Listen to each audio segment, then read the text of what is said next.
Assalamualaikum warahmatullahi wabarakatuh. Perkenalkan, saya Gita Lestari dengan NIM 2624061 akan menjelaskan tentang konsep-konsep dasar teori relasional.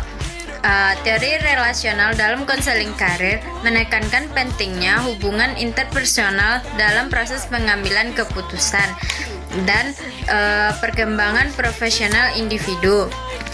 Ada beberapa konsep-konsep dasar teori relasional. Yang pertama yaitu karir sebagai fenomena relasional.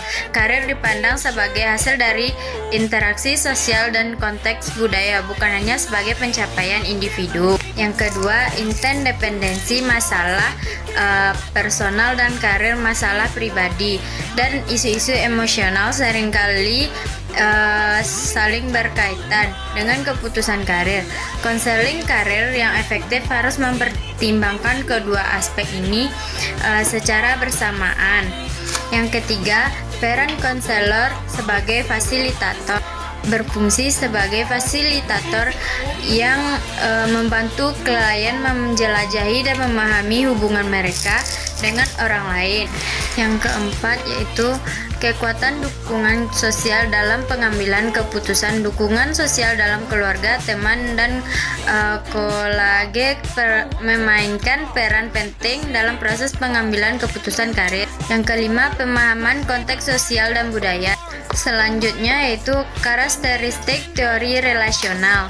Yang pertama, hubungan sebagai pusat, yaitu teori relasional memiliki hubungan internasional sebagai pusat dalam proses konseling karir.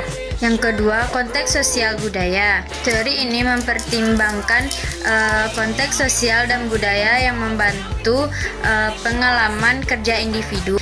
Yang ketiga, emosi dan psikologi. Teori relasional mengakui pentingnya emosi, psikologi, dan pengalaman masa lalu klien dalam menentukan pilihan karir. Yang keempat, identitas dan makna. Yang kelima, proses dialogis.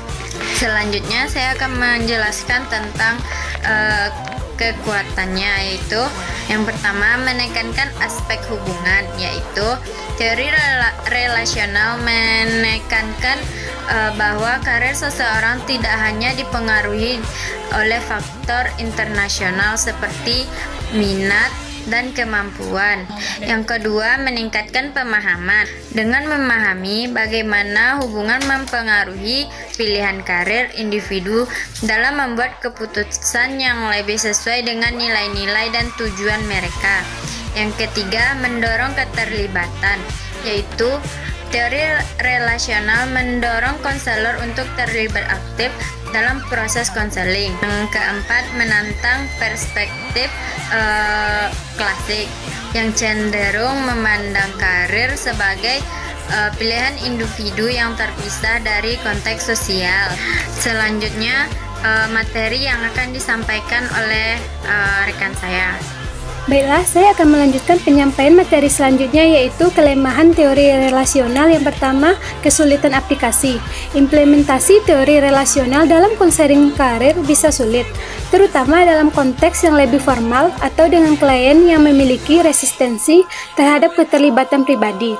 Yang kedua, potensi fokus yang berlebihan. Terlalu fokus pada aspek relasional dapat mengabaikan faktor internal individu dan potensi yang mereka miliki. Yang ketiga, kesulitan pengukuran. Hubungan dan interaksi sulit diukur secara kuantitatif, sehingga evaluasi efektivitas konseling karir berbasis relasional menjadi lebih subjektif. Yang keempat, potensi bias. Hubungan yang kuat dapat menciptakan bias. Misalnya, konselor yang memiliki hubungan pribadi yang kuat dengan klien mungkin lebih cenderung memberikan saran yang tidak objektif. Selanjutnya, penjelasan materi penerapan teori relasional dalam pelayanan konseling di sekolah dan luar sekolah. Yang pertama, penerapan teori relasional dalam pelayanan konseling di sekolah. Yang pertama yaitu layanan bimbingan kelompok.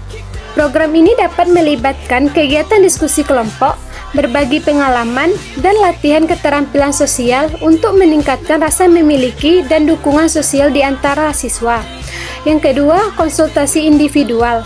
Konselor akan memberikan dukungan personal kepada siswa, membantu mereka untuk mengatasi tantangan, memahami diri sendiri, dan mengembangkan potensi.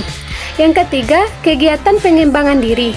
Program ini dapat mencakup workshop, pelatihan, atau kegiatan yang dirancang untuk mengembangkan keterampilan komunikasi, empati, dan kemampuan berinteraksi dengan orang.